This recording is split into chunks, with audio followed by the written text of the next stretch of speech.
have my peanut butter and jelly. It's a lot later. I know I should have ate earlier and I didn't. Trying to eat now. I'm still gonna have dinner. And I cut my hair. I know it's one of those things where I should not touch my hair. But the thing is, until it gets to the length that I want, I just can't help myself. And so, it is what it is. I think I did an okay job. I mean, it's not perfect, but no one's looking at it anyway. So, just gonna eat my peanut butter and jelly. I'm relaxing, and I need to make better use of my free time after work. I don't really know what to do sometimes, but we'll see where this goes. Okay, I have a little story time.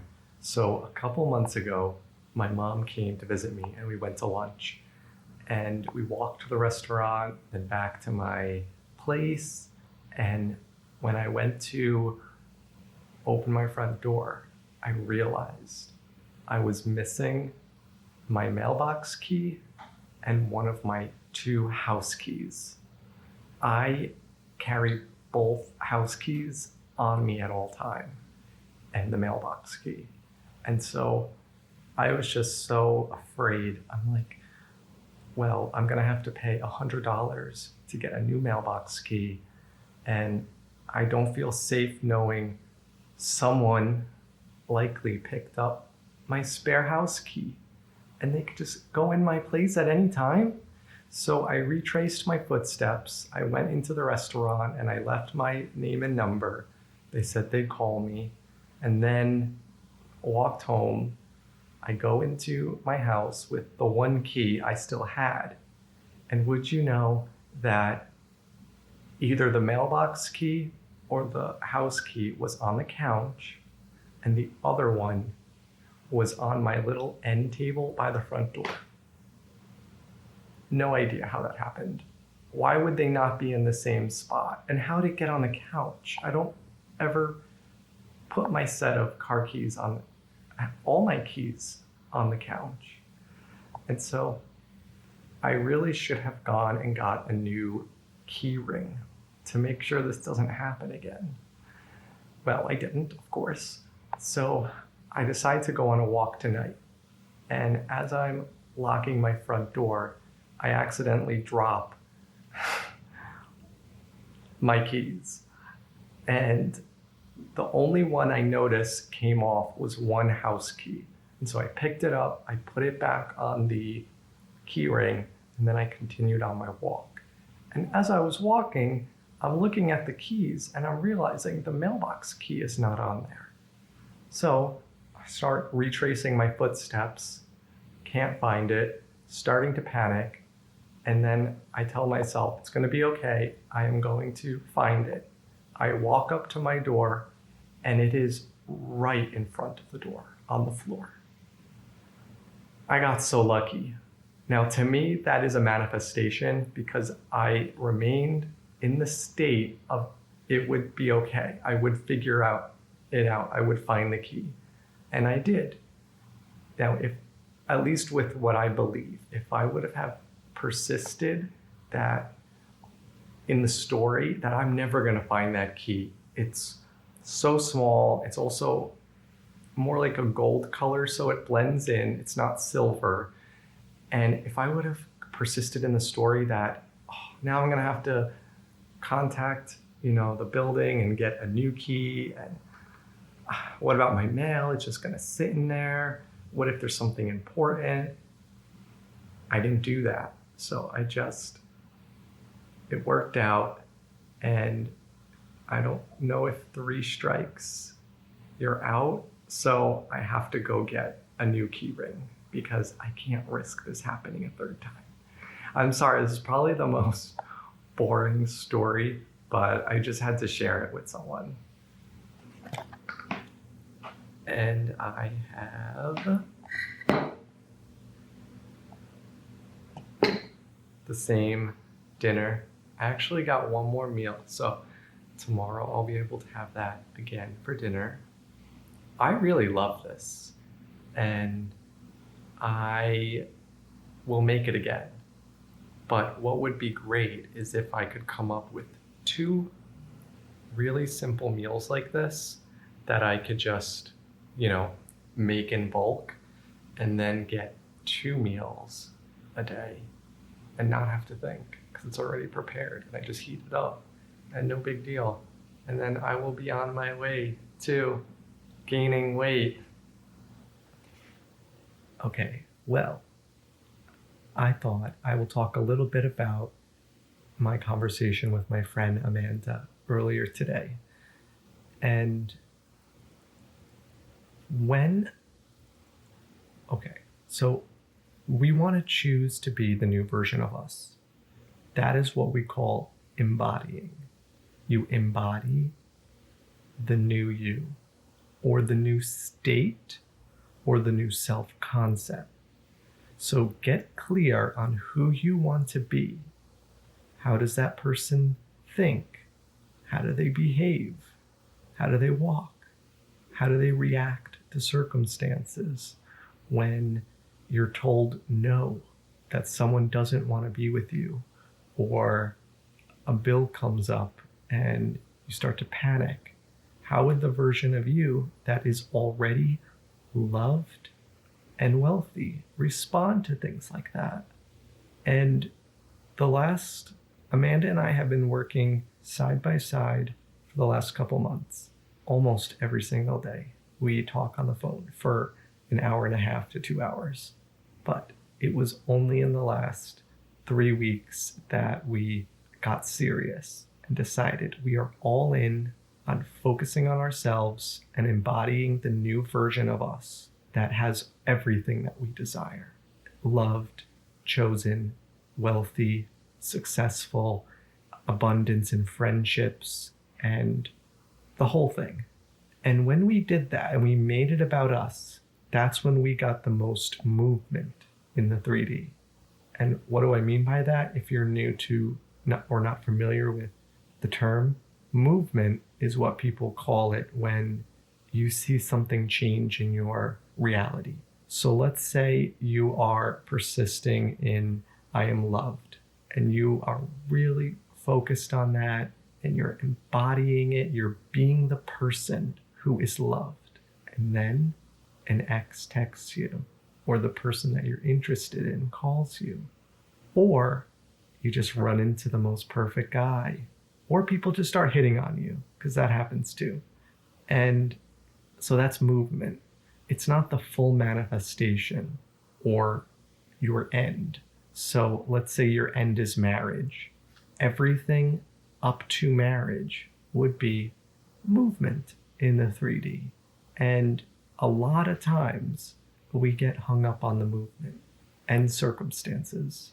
So when you persist in the new state, maybe someone does text you, but it's not exactly what you want to hear. So you focus on it and you fixate on it and you tear it apart and you tell all your friends about it. And what does that do? It creates more of what you don't want. And so that actually happened to Amanda and I recently, where, I shouldn't even say her. It happened to me. She's just there by my side, keeping me on track. I got all this movement. I was feeling so confident because I was focusing on myself. But then my attention started to be on things outside of me, on the manifestation.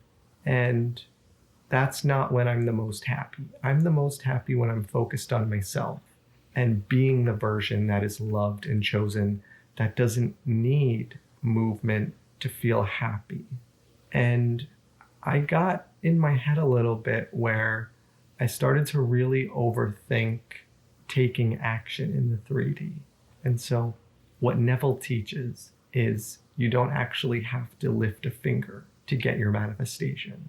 But when you're embodying the state or the self-concept of you that has your desire, you would naturally take action.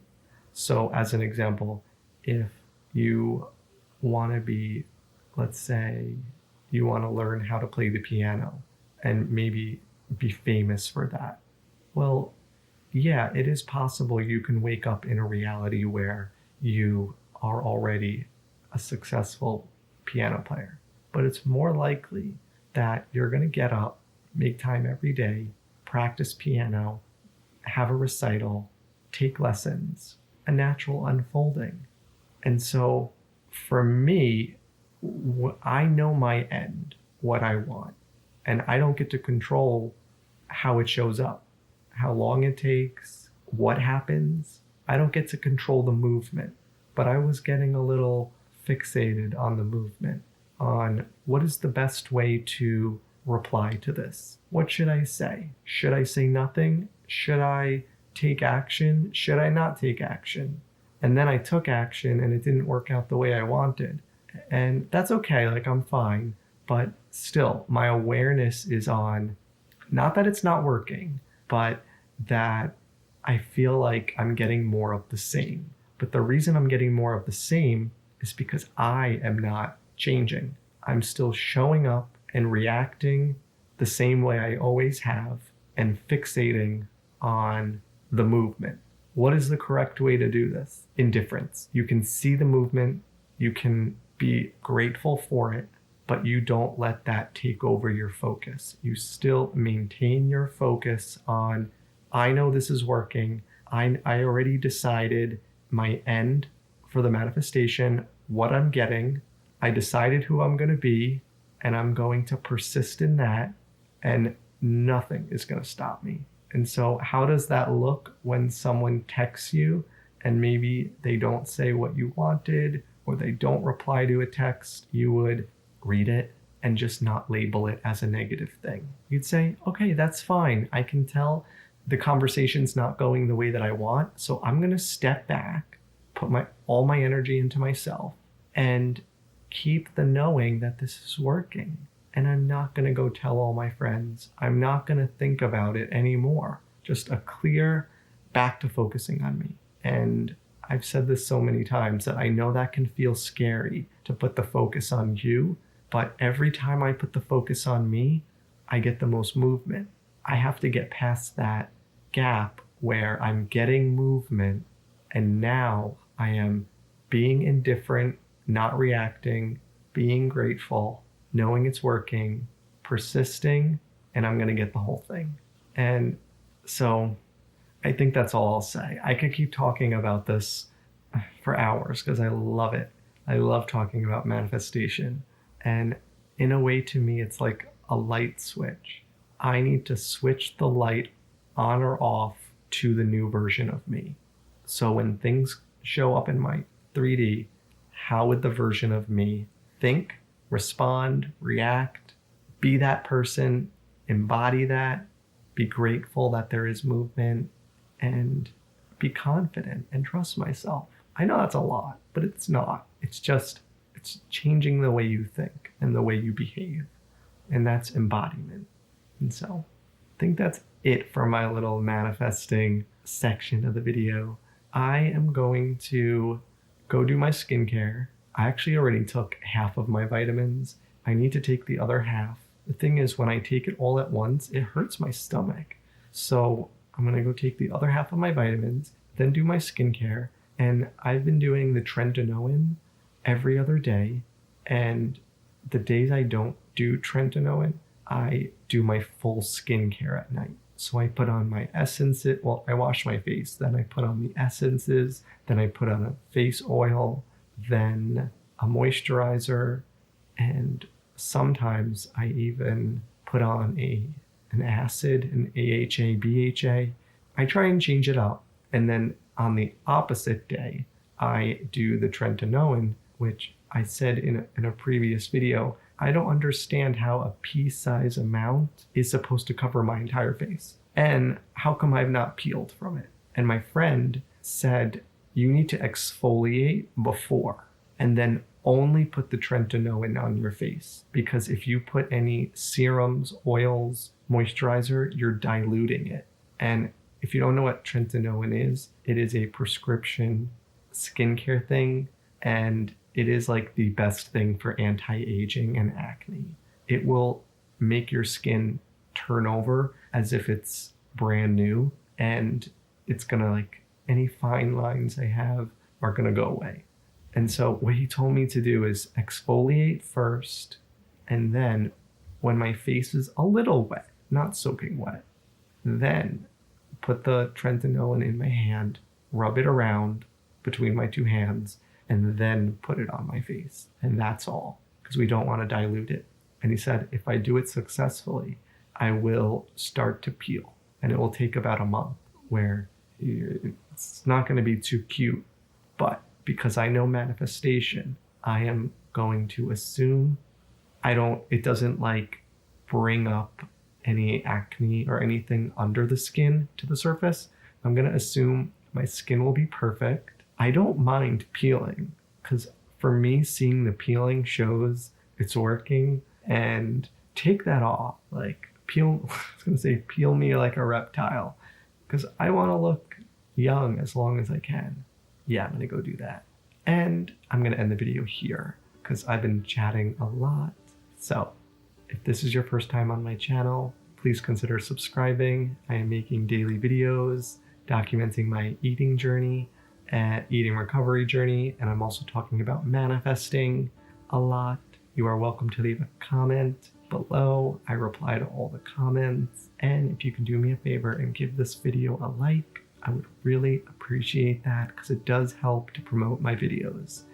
And yeah, I'll see you in my next video. I hope you have a beautiful day or night wherever you are. All right, goodbye.